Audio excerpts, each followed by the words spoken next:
Welcome back to Music Now, a podcast from the Skinny talking to Scottish musicians about their music and how they make it. I'm Laurie Presswood, and this time I'm joined by Andrew Wasylyk and Tommy Perman. A pair of renowned musicians and composers in their own right, Andrew and Tommy teamed up on the 2024 album Ash Grey and the Gull Glides On, which was longlisted for this year's SAY Award. Their latest project is a new electronic score for the 1925 silent film adaptation of The Phantom of the Opera, which tours Scotland this Halloween. We caught up with Andrew and Tommy while they were hard at work in the studio to discuss scoring an iconic piece of cinema, their respective musical processes, and the creative benefits of feeling like a novice.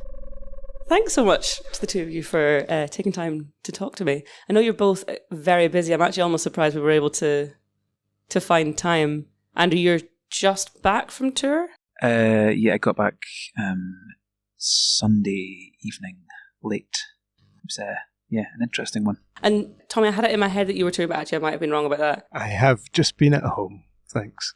Good, well, lucky for you. And obviously you are embarking on a Scotland tour from Saturday. Obviously, you've been commissioned by the DCA in Dundee to compose a brand new score for the 1925 Phantom of the Opera. And you're taking it on tour around Scotland, starting on Saturday. Tell me about that process. How are you feeling? Yeah, I think we're feeling good about it. It's been a brilliant project to work on. So Andrew was approached in the summer with the invitation to compose this soundtrack, and I think he wanted some input from me. Yeah, definitely. It was pretty. It made a lot of sense, really. Tommy and I had just worked on a short film together called The Dark Mirror, and I just thought, well, this will be infinitely better, more enjoyable, and far more interesting if Tommy and I put our heads together on it. Oh, so what was the starting point? It's kind of interesting, I think, because for the two of you, your work as individual artists and also as a duo is it has a real sort of sense of, to me at least, it has a real sense of kind of calm and resolution and balance to work on creating music for a storyline that is so turbulent and violent and full of horror. How does it compare to your normal writing process? That's a really good question. I think both of us have been writing music for a very long time, and I think kind of really enjoy making music in loads of different styles, even if our recent output has been, as you described, as quite calm and I guess it definitely has that meditative atmosphere. And when we were asked to score a horror film, I did wonder, was it really what I wanted to be doing at the moment, especially with everything that's been going on in the world. But as we started to explore the themes in the film and look at the story and look at the kind of the visuals, and they were very compelling, and it gave us this opportunity, I think, to write music to explore different ideas from those that we've done in our collaborative album and other projects. So yeah, creatively quite fulfilling, I think. And how it's also, I mean, I don't know whether this would be a gift or almost the opposite, but the fact that it is set around the world of music and it explicitly references, it has concrete musical references within the story.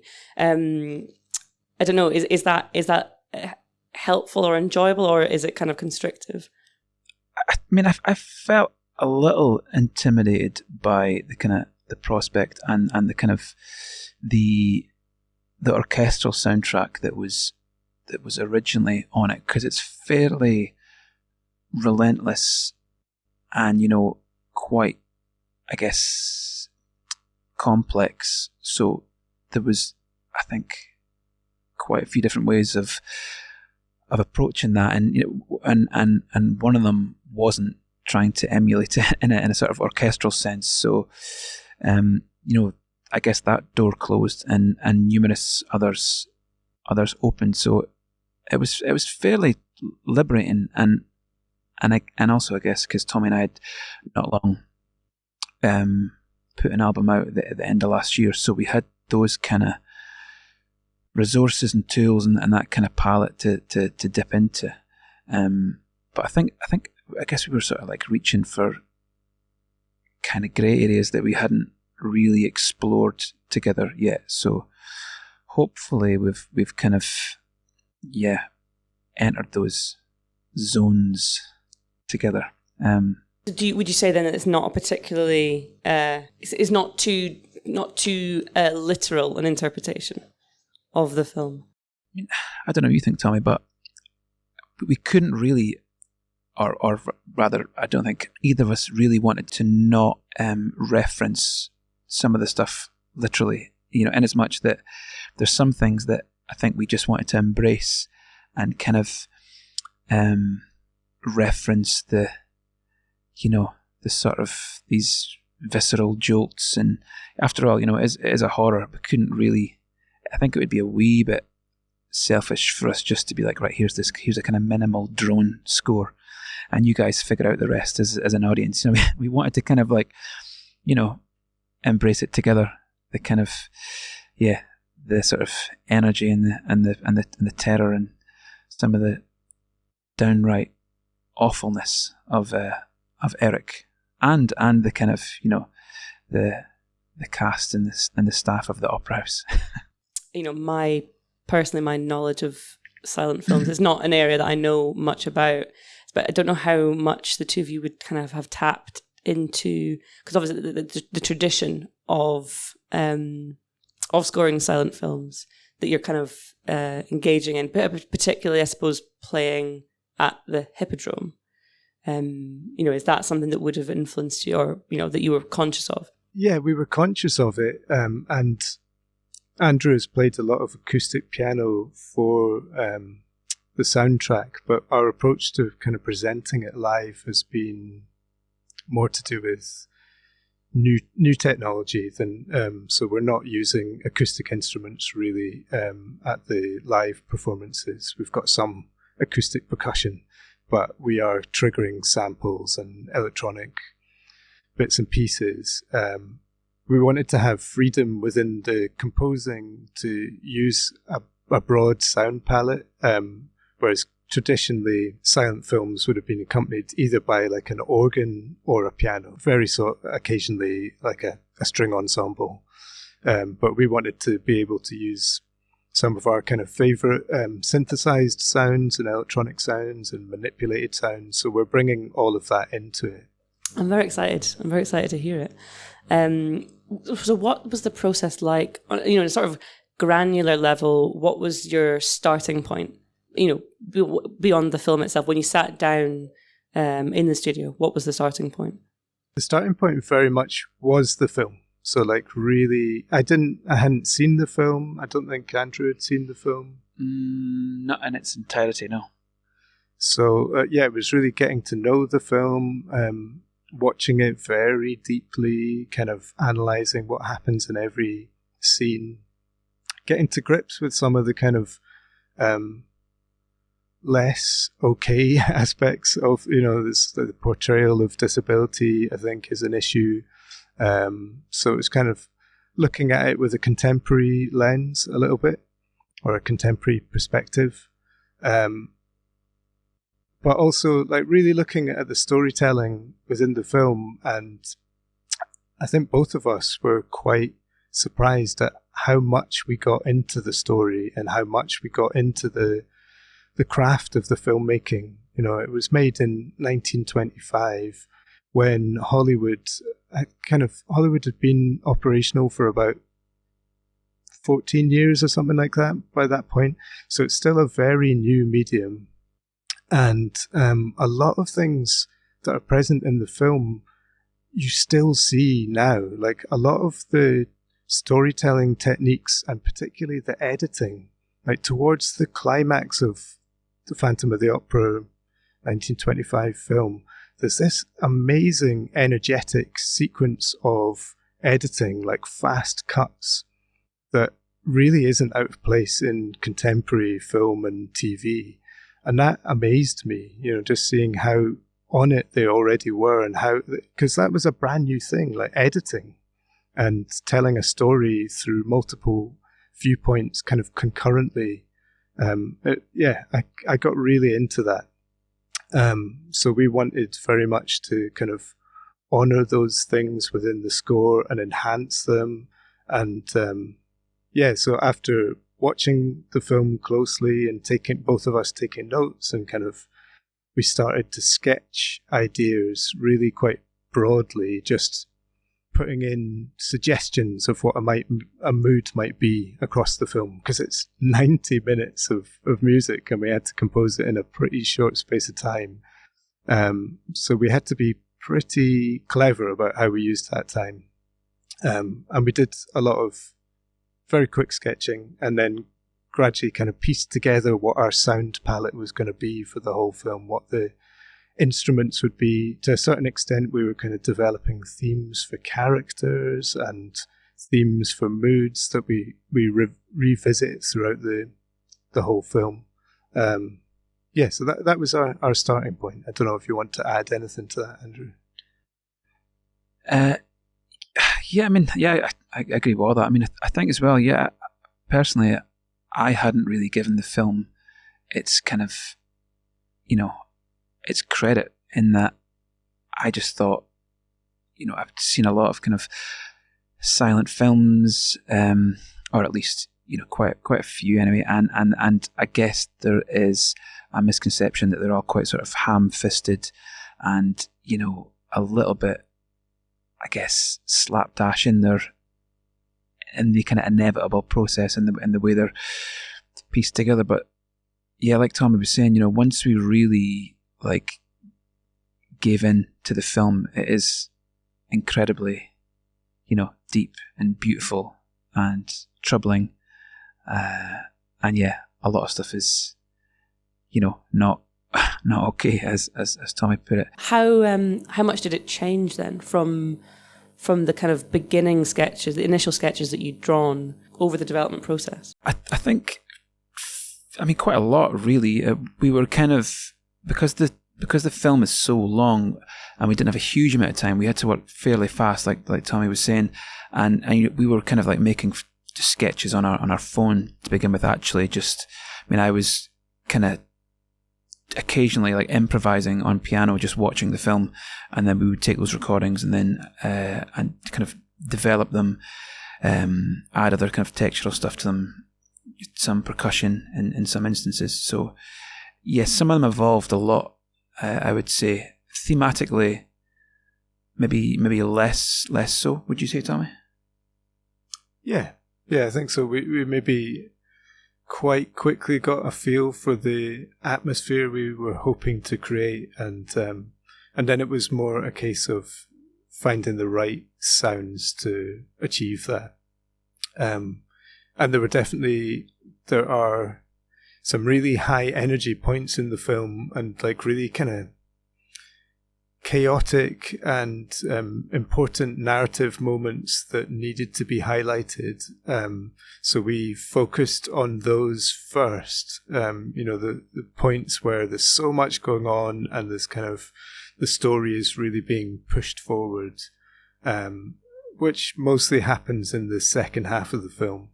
So we maybe really focused on the second half of the film first, just to make sure that we were getting all those really tense moments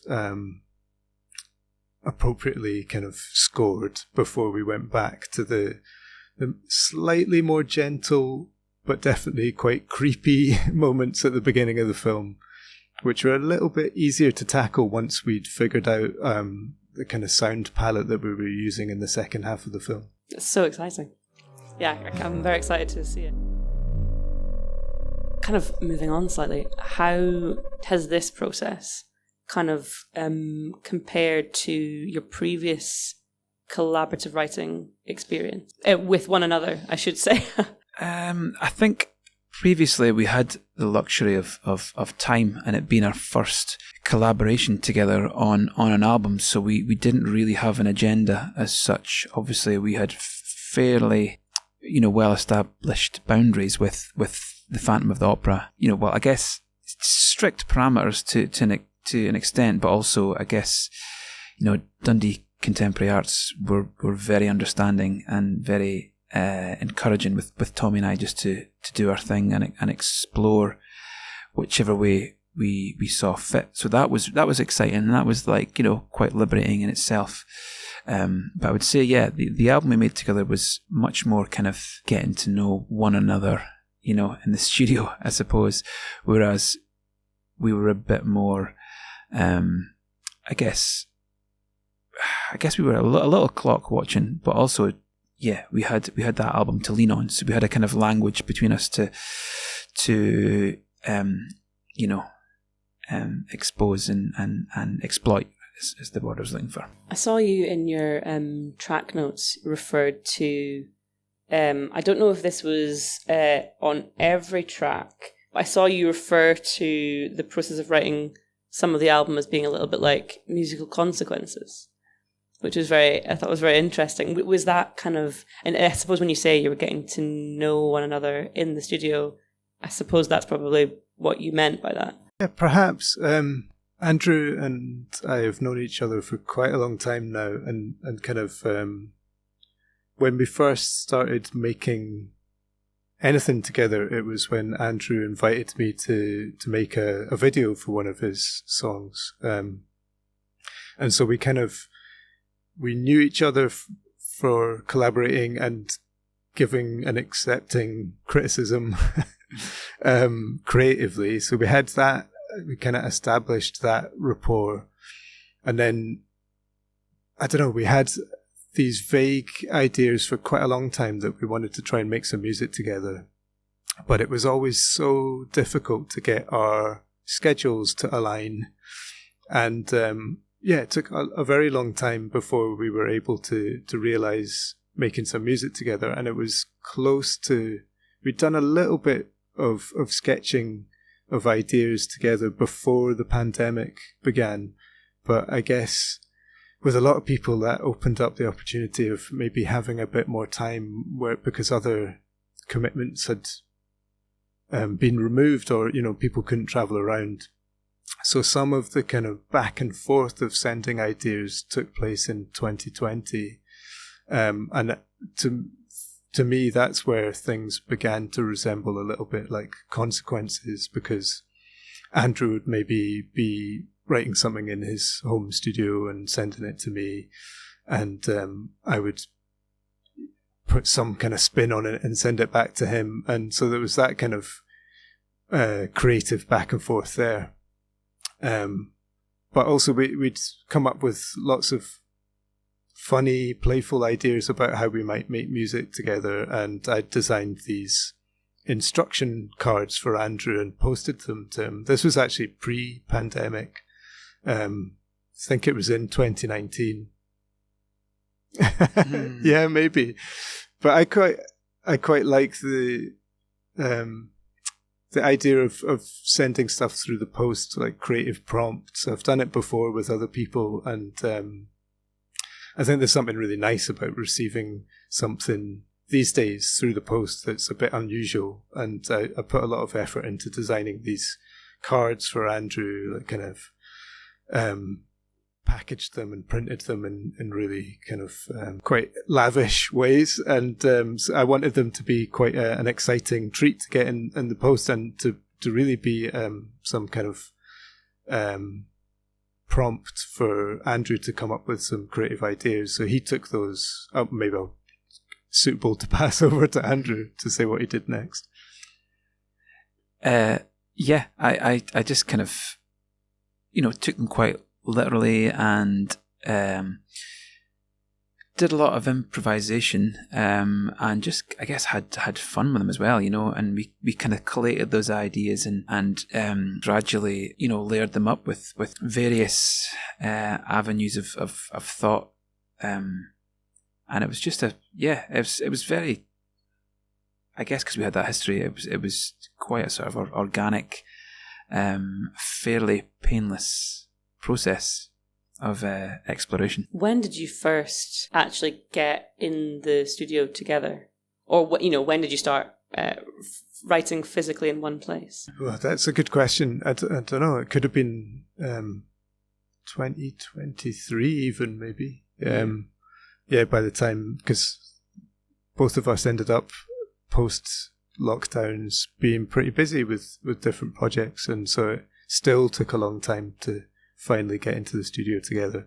And we were still sending each other versions of ideas and sketches, and but then things kind of really came together once we were able to get in the same space and listen to the ideas together and talk about what direction they should go in, and show each other some extra layers that might work on top of things. I'm interested in how your writing processes differ from one another, your individual writing process. But it's interesting because actually what you're describing is sort of a creative process that is a collaboration, but also kind of incorporates each of your separate writing styles. But what would you say, other than the obvious? I can't imagine that every album you've ever written, Andrew, starts with a beautifully designed envelope in the post. But other than the kind of the material, the obvious facts like that, how would you say your writing processes differ from one another? Well, I have a feeling. I mean, Tommy will correct me if I'm wrong, but I have a feeling my process is a bit more kind of protracted and a bit more like pulling teeth. I mean, it can start in any way really that I allow it, and as much that I guess you're always kind of hunting for clues or crumbs of things that can lead you down that path. I mean, sometimes it's, it can be, I don't know, a phrase you read or come up with, or a full-blown title that you just kind of want to explore, and then the title disappears, and then you're just left with this, piece of work. You're just kind of, for me anyway, I don't know, I'm always looking for opportunities. I think for me, I guess it's both like not wanting to restrict yourself and then also try and be, rigid in your commitment to it all, because I've quite recently, I've been presenting the work with like a 6-piece or an 8-piece group, and I guess I'm not at the beginning of the idea of composing. I'm not like envisaging an 8-piece necessarily or a 6-piece. So there's lots and lots of exploration, and more often than not, anyway. Very rarely I'm like, right, it's going to be this, because I can't. I don't really have that kind of foresight or that talent to be like, to hear every single individual bit of detail prior to hearing it back to the speakers. So it's really cathartic and fun. But I mean, if somebody sat through the process with me, they just be like, what on earth are you doing? There's so much kind of like block building and subtracting and stuff going in the bin, picking stuff out at the bottom of the bin and going, that should have been in there all along. It's not pretty, but it's mine. And when you say you don't see the sort of, you don't start envisaging the details from the beginning point, would you say that do you start with is it a feeling? Is there a particular sort of, I don't know, soundscape that you have a sense of? What guides you in the early stages before you've got the sort of details nailed down? I guess, I'm trying not to repeat myself from album to album, so that in itself is a pretty useful light in the process. But I mean, I have started plenty of songs, compositions with, a piano idea from start to finish. But equally, I mean, the amount of times I've been sitting down to write and I'm like, what is that noise coming through the speaker? Where is that? Where's that coming from? I've left a kind of channel open and there's just like a totally accidental keyboard arpeggio happening somewhere in the chain, and you just instantly start writing over that, and then the keyboard arpeggio is muted, and then it's just unlocking something inadvertently, accidentally, and being open to that moment. So it changes from every single idea to the next for me. I mean, I don't know, what about you, Tommy? I'd love to know about your process, because I bet it's a damn sight clearer than mine. I don't know. It's really funny. It's great to hear Andrew talking about this stuff. And I would have guessed that our process was really different, but hearing Andrew express it like that, there's a lot of similarities. So I also don't really ever want to have a clear idea of what I'm trying to make at the beginning. I just want to get lost in the process and allow the process of making to lead me in directions. And I think the times where I've had an idea of something I want to achieve and I try and achieve it, I'm usually pretty disappointed with the results. And it's much more fun for me to just set up kind of tools that allow me to play. That's my kind of... I'm all about experimenting and playing, and I love feeling like I don't know what I'm doing. I love being a novice, and which is actually quite easy for me. I'm not a gifted musician. I'm not... I can't play anything very well, but I use that to my advantage. And I love music so much that it's just everywhere in my life, and the way that I listen to the world. And I don't know, that informs my creative process and my desire to make things. But like Andrew, it's just like, really a process of experimenting. One thing that I've noticed from kind of working together in the studio is, I mean, Andrew's phenomenal at coming up with musical ideas over kind of these weird loops or sketches that I've made. So I tend to, it doesn't always happen this way, but I tend to bring a kind of collection of sounds to the studio for Andrew to respond to, some pretty weird things, and kind of, I love watching as ideas flicker over his head, and he just starts to pick up an instrument and respond to what I've made. And it's, for me, that's really super fun, and it shows how our two different approaches complement each other. I'd kind of corroborate what Tommy was saying a moment ago, in that, like, I would say 90% of the time, if I'm working on an idea on my own and I don't really understand it very well or recognise where it's headed, more often than not, those are the pieces of music, when they're finished, they kind of like interest me far more further down the line, in that, I still kind of want to play them and listen to them. So it's that like exciting grey area, and like Tommy was saying, feeling like that novice sensation of it, of just like purity and excitement when you're writing something, and in exploration, that I'm totally addicted to. How do you maintain that novice sensation when you are working on or with a tool that I imagine you know quite well? And I don't know what you would predominantly write with, Tommy. Andrew, I'm guessing you write mostly on piano. Yeah, sometimes guitar, but I mean, I wouldn't really, call myself a pianist or a guitarist, really, in the sense of the people that I listen to, they all sound much more adept than I am. And yeah, I don't know, maybe it's like, would you call it like, not having a sort of ego that consumes you in that sense. I mean, I have absolutely no interest in like playing an instrument fast for people. Like, it's just, oh my God, it's just, that masculinity's side of things. As in, when I was growing up, like playing guitar, there was an awful lot of, it was a very kind of masculine world, and that just bores me dearly these days, So, sorry, what was the question again? Forget the question. That was a great answer. Doesn't matter what I asked. Okay. What did I say? Oh, it's gone. Oh, I just asked how do you maintain that sense of that novice-like feeling? I mean, for me, it's not been so much of a problem. I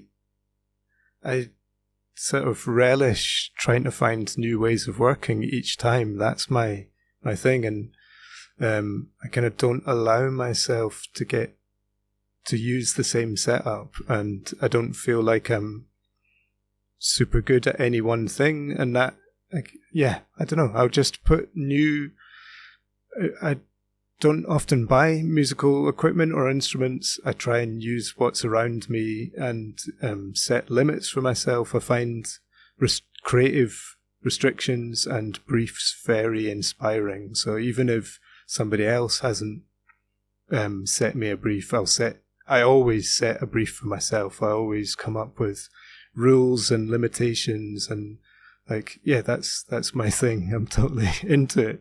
Like, having really tight limits always makes me push against them and come up with ideas. It's such a good way of working. I think a lot of people say the same, that having limits and restrictions, having a box, is actually the most inspiring thing. And would you say that it is because it's finding a way to work around, are you trying to find a way to get around your own limits?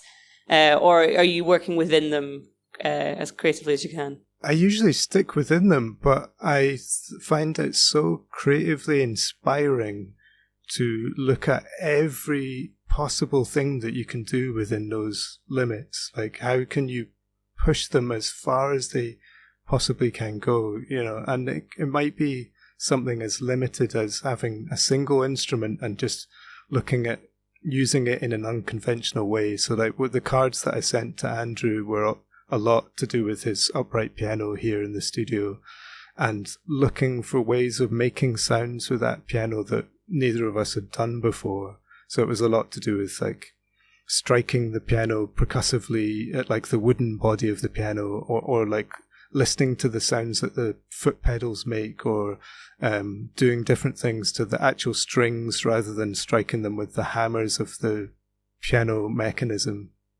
So it's like, yeah, just taking one thing and putting restrictions on it, and then doing everything imaginable, like really testing your imagination. Like, what can you dream up that you could do with this thing that you've not done before? And I just find that I don't think I'll ever tire of that process.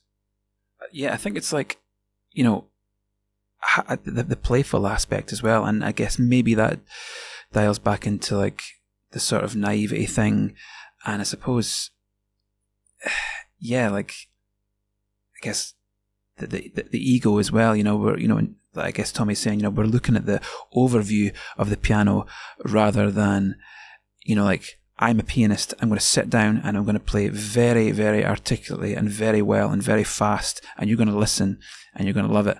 Yeah, it's just like, I couldn't do that if I wanted to. And don't get me wrong, there's lots of amazing virtuoso musicians that I do like to listen to that can do that, but that's not what I think interests Tommy and I working together, and why we do it. So yeah, playing like two big children. I'm interested to hear how this process unfolded in a more specific context. So on Ash Grey and the Gull glides on, I think you'd said that you wanted to share the story of writing Root, Grow, Emerge.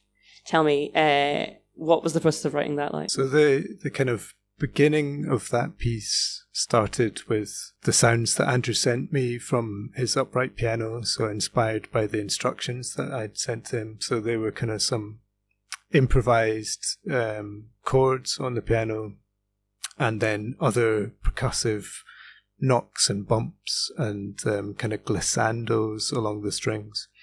And I did so much. Again, I took this as my sound palette, and I sampled them and manipulated them and pushed them in every imaginable way. That was me kind of using the limitations of, I'm just going to use the sounds of Andrew's piano, and I'm going to come up with lots of ideas from that.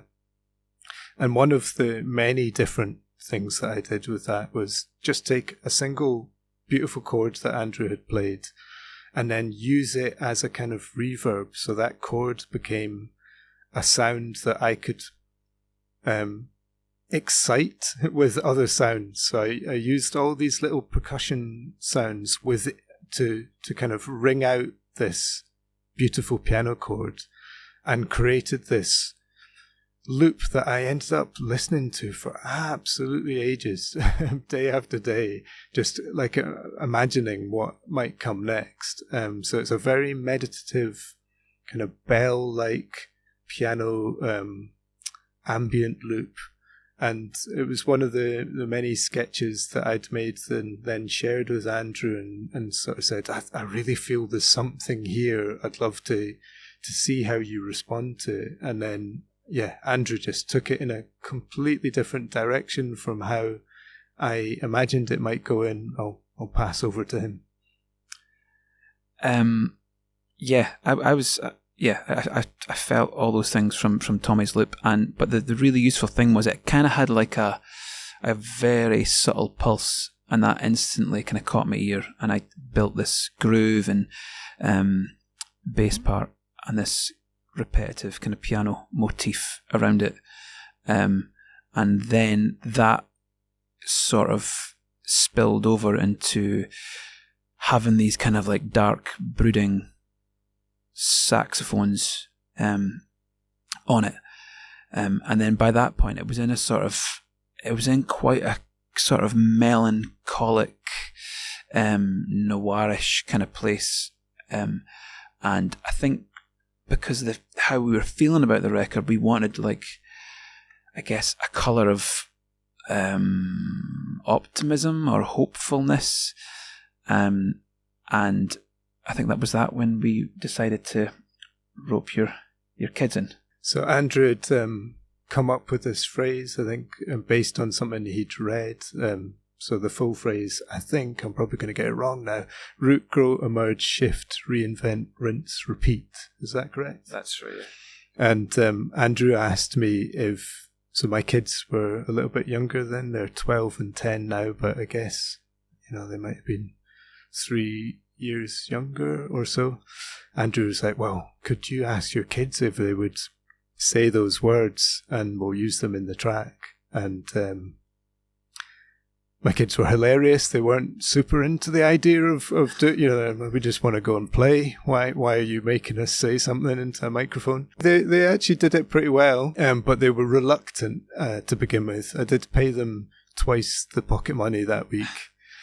And they get credited on the album, but it definitely it gave that more kind of hopeful texture to the piece. Mm-hmm. Almost like a mantra. That's how it started to feel to me. Sort of one that hopefully anyone could feel a resonance with. Can you remember what it was, or where you'd read, what the original thing you'd read that had sparked that was? It was, what was the name of the rapper from the Roots again? It was a Black Thought interview. That's where it came from. I'm pretty sure. I mean, I think I was in a YouTube hole about 1:30 in the morning. On tour somewhere, and I think he was talking about, maybe even talking about his process. I feel like it came from that interview, and I just suddenly, my ears pricked up, and I think I wrote it down. I'm pretty sure that's where it came from. Either that or like Sunday brunch or something like that. Yeah, I really like the like you say, it does have that hopeful quality to it. It also has.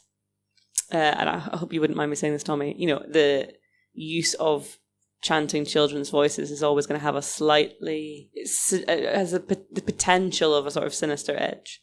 It does, and it really does have that sort of like juxtaposition within it, which I really enjoy. They're quite sinister children, so yeah. I'm glad you said that. Better you than me. Thanks to Tommy and Andrew for chatting to us. The Phantom of the Opera, with Andrew and Tommy's new score, plays at the Film House in Edinburgh on the 25th of October, Glasgow Film Theatre on the 29th of October, the Bowness Hippodrome on the 30th, Dundee Contemporary Arts on Halloween itself, and Eden Court in Inverness on the 1st of November. Their album, Ash Grey and the Gull Glides On, is out now on Claypipe Music. They're performing the album live at Dundee's Marriott Hall on Saturday the 8th of November. Thanks for listening. If you like the podcast, give us a review on your podcast app and spread the word. And we'll be back with another episode next month.